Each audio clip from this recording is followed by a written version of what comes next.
Sure, I'd be happy to. At least from a business perspective, I want to point out to you that selling has been much a part of my life. In fact, I can look back to high school where I was involved in fundraising, and because I raised the most money fundraising, I was able to win a college scholarship. Going a little bit further in my background, or going ahead in my background, looking at college, or shortly after college, I worked as a college admissions counselor for a year.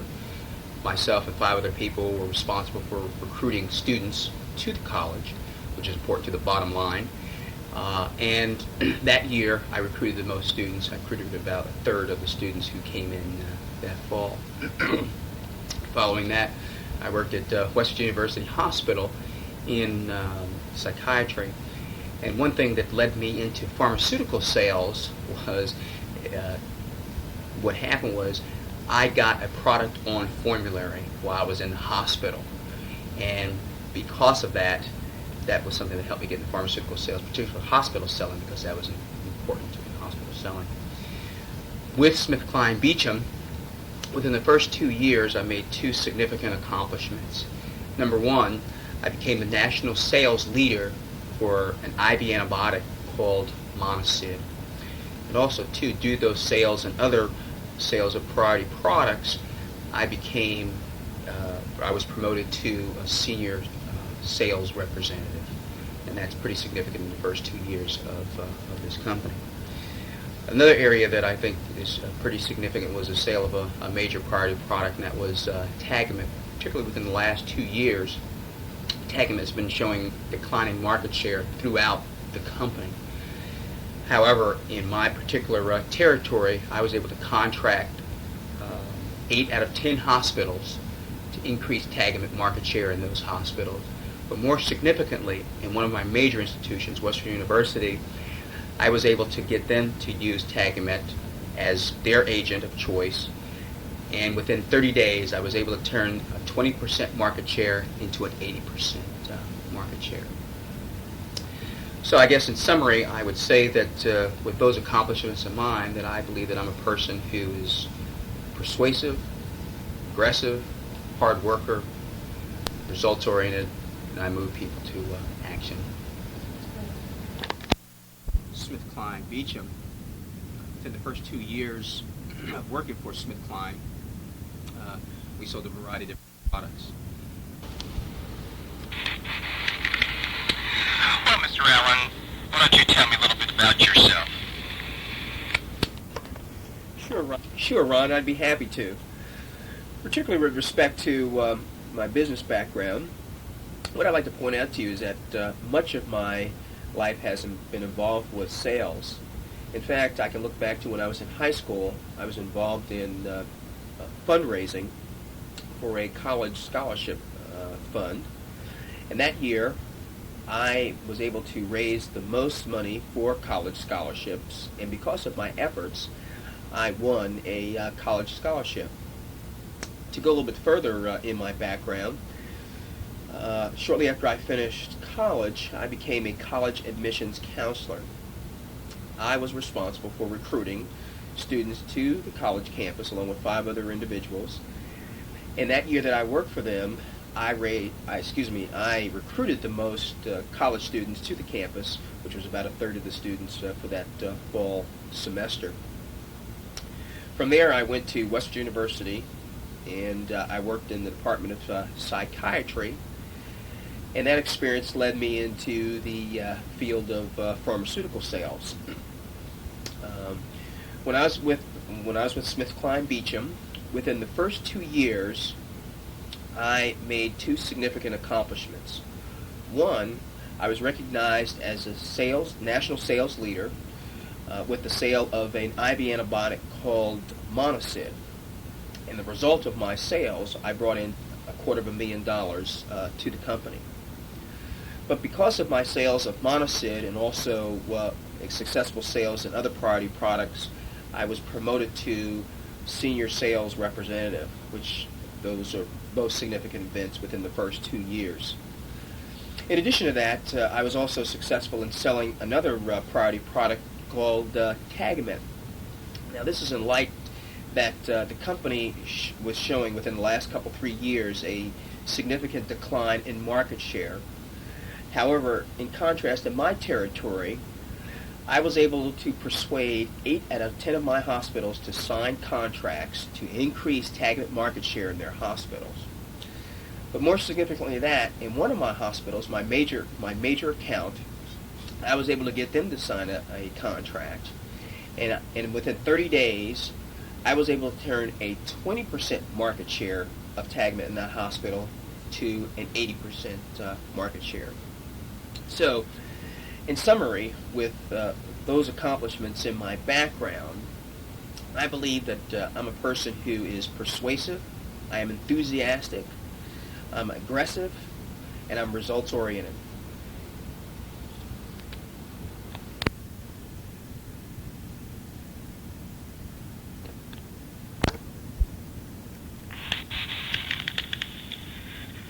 Well, Ron, why don't you tell me a little bit about yourself? Well, Mr. Allen, I'd be very happy to tell you about myself, particularly with regard to my business background. However, what I'd like to point out to you that sales has been a large part of my life. In fact, when I was in high school, I was involved in fundraising for a college scholarship foundation, and the year I worked with them, I raised the most funds for this foundation. And because of my efforts, I won a college scholarship. Going a little bit further in my background, shortly after I finished college, I worked as a college admissions counselor, where I was responsible for recruiting college students to the college for the fall semester. I and 5 other people were in that department, and for the year that I worked with that college, I recruited the most students compared to the rest of the counselors who were on staff. So that was very important to the bottom line of that college. Following that experience, I went to work at West Virginia University in the Department of Psychiatry. And from that experience, that led me into the area of pharmaceutical sales. With SmithKline Beecham, within the first 2 years, I had 2 significant accomplishments. One, I became a national sales leader in the sale of a IV antibiotic called Monosid, and I sold $250,000, which was brought into the company. In addition to that, because of the success of my Monosid sales and also other priority products, I was promoted to senior sales representative. Along with those accomplishments, another significant accomplishment was in an area that was a priority product called TAGMET. And TAGMET over the last 3 years has been showing a significant market decline. However, in my territory, I was able to contract with 8 hospitals, 8 out of 10 hospitals, to accept TAGMET as a significant product on their formulary and increase market share. And even more significantly, in one of my major accounts, West Virginia University, I was able to not only get them to accept TAGMET as a preferred agent in their hospital, but also I was able to take the market from 20% and raise that market over to 80% within 30 days. So in essence, I was able to generate $1 million worth of business annually for SmithKline Beecham. So in summary, looking at my accomplishments, I would say that I'm a person who is a hard worker, who is persistent, who is determined, enthusiastic about what I go about doing, and I'm results oriented.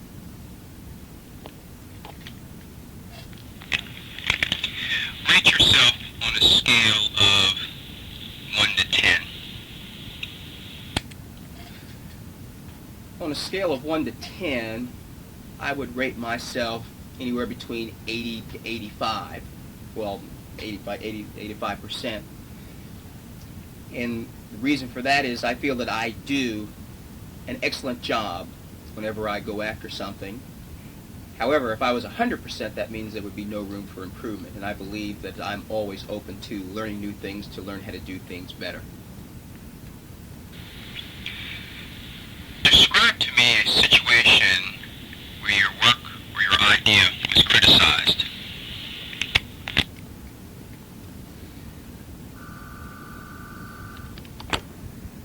Well, at one particular hospital account, I had a contract in place which the account wasn't performing up to, and I was trying to get that contract to be upgraded or renewed. And the company wanted me to tell them that if they didn't accept this new contract soon, that they would revert back to the old prices of a previous contract. And so I didn't tell them that information, and so it turned out that situation was kind of criticized by my manager. This is not good, so I need to come up with a better response here. What kinds of things do you worry about?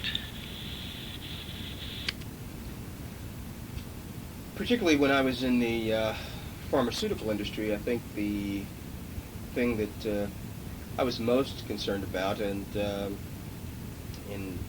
that is dealing with what the future is going to be for healthcare and how that would impact us as representatives. Because with the government getting involved, they were looking at price controls and things like that, and so that seems to have a little bit of a hampering effect on competition as far as the industry is concerned. So that was something that was worrisome to me. What is the most difficult situation you faced? Well, there's a number of difficult situations that you face in selling, that I've faced in selling. Just to pick out one, and one particular account, just to name the hospital, was United Hospital Center. I was trying to get Tagamet as the preferred H2 antagonist at that hospital. And in order to convince the pharmacy that this was a good move for them to accept this product, because not only would it be an efficacious product to use, but also too would save the hospital thousands of dollars. However, they were concerned about getting into a fight with physicians because they were already comfortable using another more competitive product. However, what I did was I went around to key physicians and convinced them that the product I had, which was Tagamet, was going to be able to take care of their patient needs, but at the same time, in the healthcare environment that we're facing, that Tagamet would be able to save not only the hospital, but also their patients' money. So everybody benefits. The physician benefits, the patient benefits, and also the hospital benefits. And by the way, I was able to convince them that the hospital that Tagamet was the product to go with.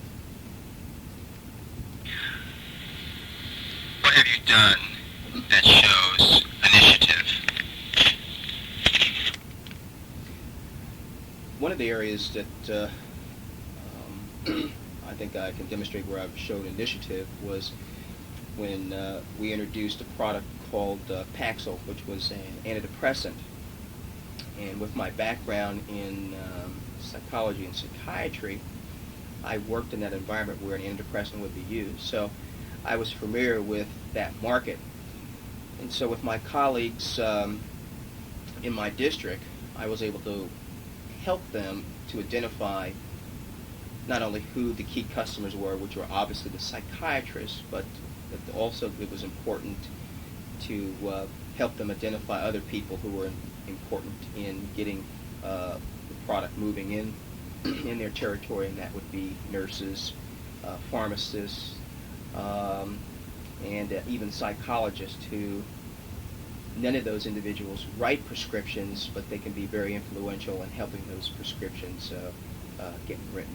So I worked in that environment, and so therefore my knowledge and background was helpful in educating those people in my district.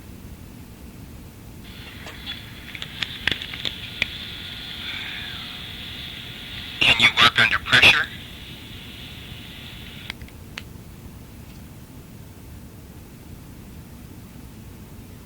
Yes, I have worked under pressure, and from my perspective, pressure is a situation which allows you to become very focused and to connect with what things need to be done. However, instead of working under pressured circumstances, what I'd like to do is try to be more effective in managing my time and resources to where I don't have to necessarily work under a panic type situation. What is your greatest strength? My greatest strengths are that I'm a person who is a hard worker, I am persistent, I have excellent communication skills, and I'm able to get good results from people, or I'm results oriented. What are your outstanding qualities? Once again, I think my outstanding qualities are that I'm a hard worker, I'm persistent, I'm determined, I'm a motivated person. I get the action and results from people. I'm results oriented. Describe a difficult problem you have dealt with.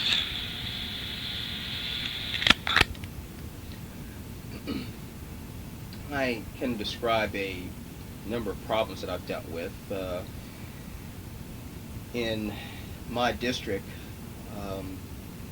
I had to work with, I was a hospital representative, and I had to work with field representatives, and sometimes we would cross in our customers. I was responsible for hospital physicians, but some of the hospital physicians were inaccessible in the hospital, and so I had to work with the field representative to make sure that our time was used adequately to make sure that when we called on the physician that we were telling the physician the same story about our product, but also too I had to convince the field representative, since I would be going into kind of like his territory, so to speak, I had to convince the field representative that it would not only be beneficial for me to see that physician because it would be helpful in generating sales in the hospital, but also too it would be also helpful for the physician to hear the message again, and it would be beneficial to the field representative because that prescription would be written for the representative in the field too as well. So we both benefited. What type of person do you like to work with? I like to work with people who are energetic, who have a positive outlook on life, and who are hard workers. What type of person do you find difficult to work with?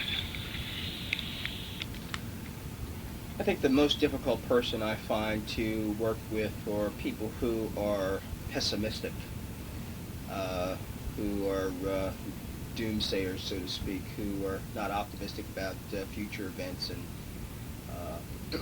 course of self-direction. So I find those people difficult to work with. But also, too, you can find customers who can be very challenging to work with, too, as well. Have you successfully worked with this difficult type of person?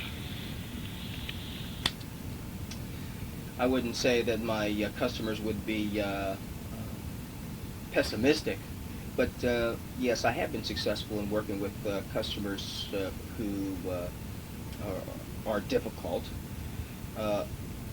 For instance, we'll go back to United Hospital Center and working with them, working particularly with the pharmacy.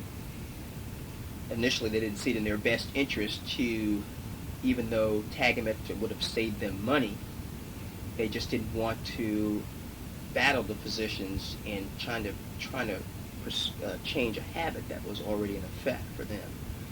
And physicians don't like to have their habits changed, particularly by someone else, other than physicians.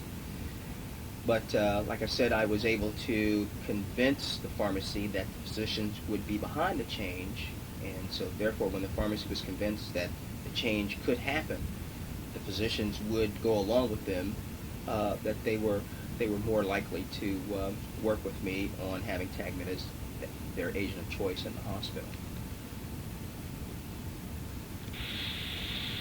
What are some of the problems you encounter in doing your job, and what do you do about them?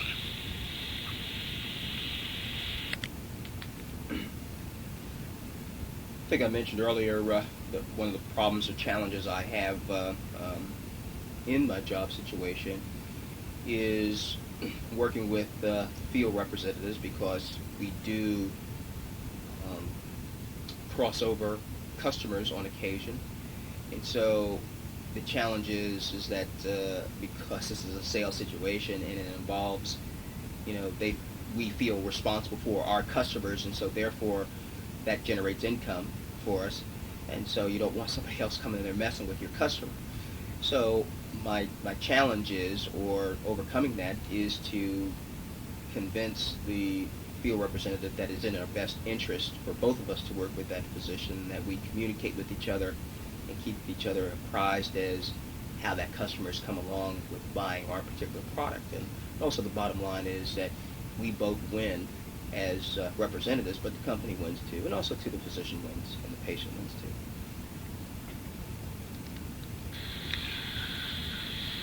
What are things that you find difficult to do?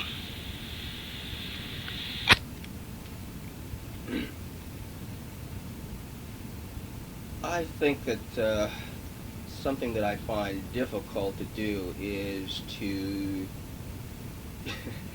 control my business head.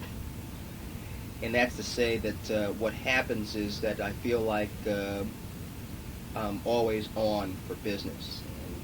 And what I mean by that is when I come home after work, I'm always thinking about what am I going to do next, or even on weekends. And so that becomes a difficult challenge to shut that off when I am at home, and that becomes a little difficult for my family, particularly because I seem to be in that mode a good bit. You feel that way? What are aspects of your job do you consider most crucial?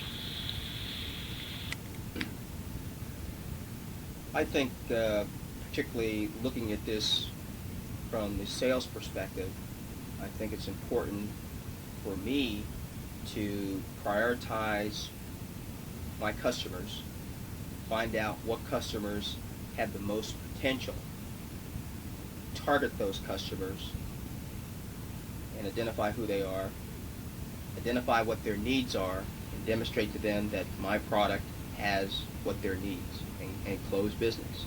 I think that's the bottom line.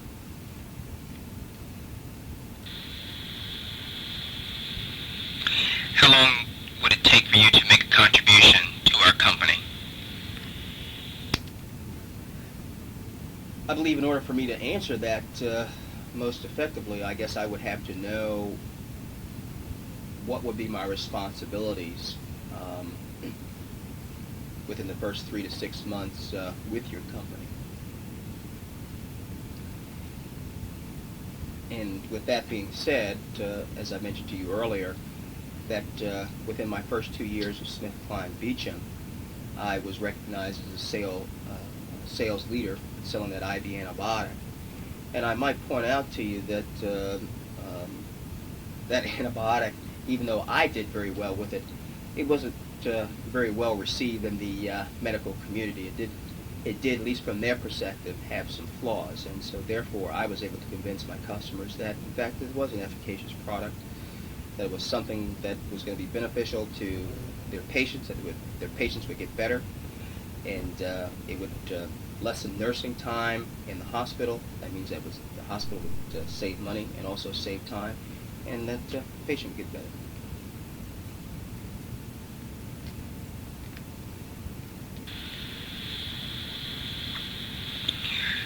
How do you organize and plan for major projects?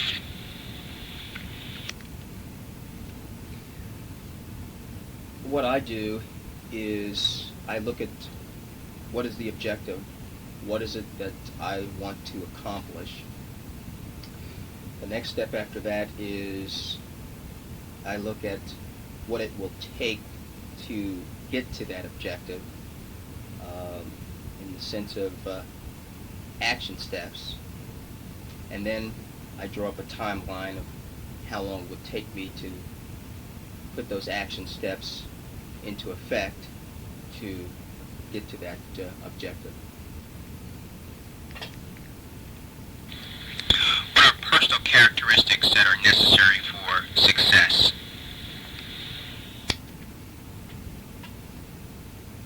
I believe that personal characteristics for success, that a person needs to be determined, a person has to have drive, a person has to be confident, motivated, and results oriented. Explain your role as a team member.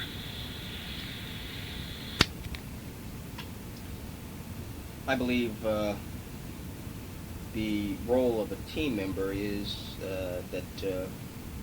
well, let me back up and say this, that once again, going back to working with the people in the field, field representatives, there's occasions where our customers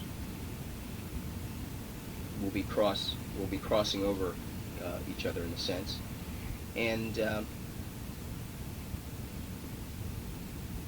I look to do things on occasion that's going to be beneficial for everyone. For instance, something that would be beneficial to everyone would be to put on, let's say, a lecture program that you would bring in a physician who is lecturing on a special topic, and we would invite physicians to this lecture who are physicians that are in the offices that the field people would see, but also physicians who are in the hospital or residents who are in the hospital.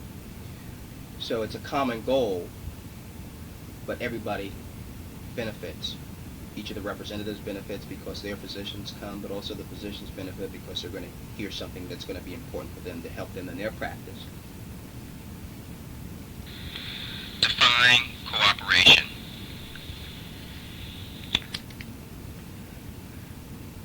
I think cooperation is where different parties come together for a single goal.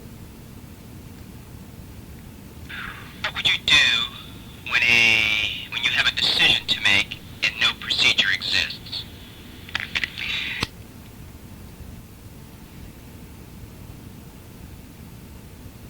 What I would do if I was in a situation where a decision needed to be made and no procedure existed,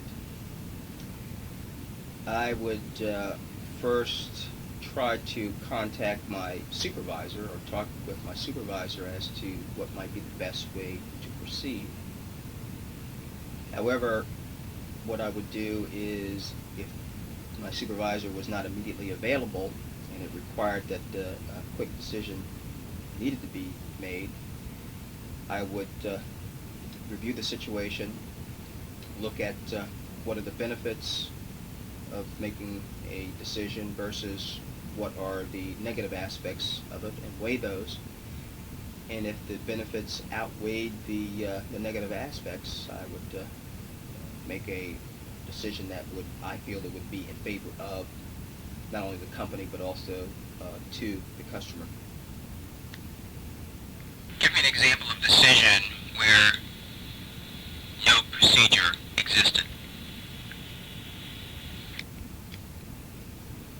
I think I can point to a number of those, but one I will point out specifically was in a hospital that I was writing a contract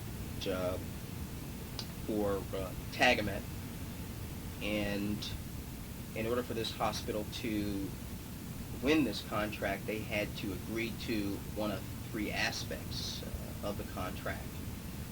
And one was they had to eliminate an H2 antagonist from formulary, and two other things which I won't go into. But there were several H2 antagonists, but I believe that the company in spirit wanted us to try to eliminate our biggest competitor, which would have been Zantac. However, I saw for this customer this was a difficult challenge for them to try to eliminate this. However, what I wanted to do is to build faith in this customer, to show them that I wanted to try to meet their needs and offer a product to them that's going to be less expensive, but also kind of build trust with them. And so what I did was I made a decision to say, well, you can eliminate any H2 antagonist that you wanted, which was the spirit of the contract. They could eliminate any H2 antagonist they wanted. So they limited one that was not as controversial. So therefore I was able to write the contract, and at the same time I got an agreement from the customer that they would promote Tagamet in their hospital to get the physicians to increase the use and try to eliminate some of the fears that might be in the physicians' minds. Are you willing to take calculated risks when necessary? I guess in order for me to answer that, I would have to ask you, what would you consider a calculated risk? And if you have no response to that, I would say, well, yeah, I believe that the risks are important, and in just that way, it is a calculated risk. It's not something like you're taking a gamble that's not based on any good information. Tell me about an event that really challenged you. How did you meet the challenge? In what ways was your approach different from others? One of the more challenging events, or one of the most challenging things for a hospital representative, is to get a product on formulary in the hospital, particularly an IV antibiotic, because that represents a significant expenditure of money for a hospital. And there's a lot of antibiotics out there, and a lot of hospitals have restricted formularies, so not every antibiotic is available. What I did was, in this challenging situation, is I had to talk to various decision makers, infectious disease, antibiotic subcommittee, and also supporting physicians like surgeons and pulmonologists. I had to get agreement from all of those people in order to get the product on formulary. And once I got agreement from them, there was one more step, that this had to go to the Pharmacy and Therapeutics Committee.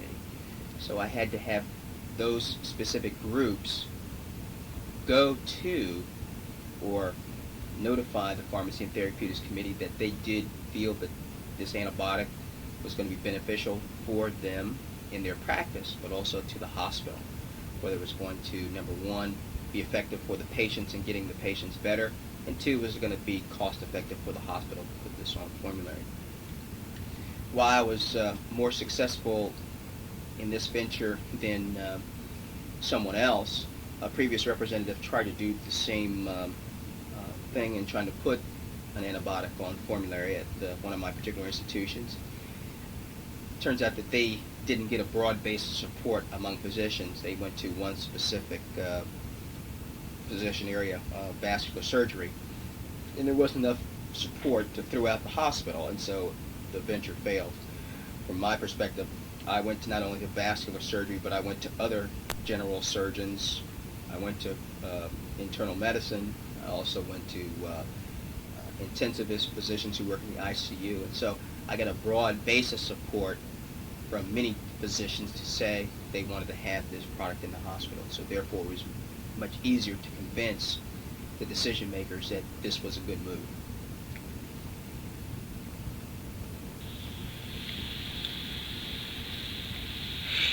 Give me an example of a method of working you have used.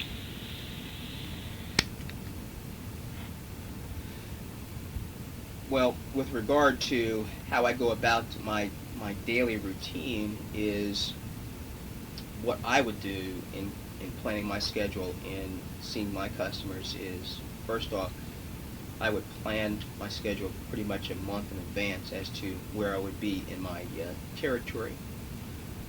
But I would break that down to a weekly schedule of where I'm going to go during that week to see my customers. And that schedule would be, I would start on Sunday night, plot out where I was going to be that week. And then each night, after I've been out in my territory, that night I would sit down and review where I've been, what I accomplished, and also to look at where I was going to go the next day. But also, too, in regard to my work habits, particularly when I was trying to get something on formulary, and it's usually an IV antibiotic of that type of nature that required me being in the hospital at 7 o'clock in the morning to catch particularly surgeons before they went to surgery, because surgeries were started very early in the morning. So I'd say my work schedule during the week was anywhere between 60 to 70 hours a week. Have you benefited from disappointment?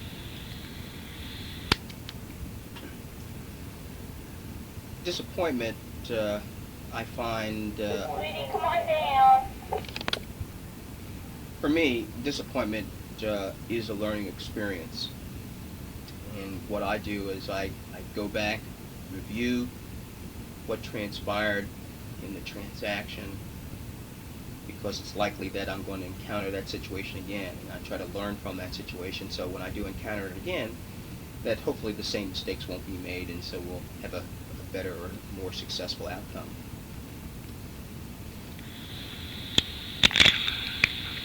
Why did you leave your current position? The reason why I left SmithKline, well, back up, but let me say that 2 years ago, SmithKline Beecham merged with, SmithKline merged with Beecham, and with that merger, there had been a lot of changes that have happened throughout the company, particularly with me.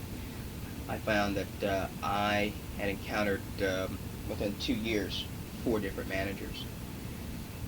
And I felt from my perspective that the opportunity to grow in the company had been significantly diminished. So I just chose to leave SmithKline to pursue other business opportunities.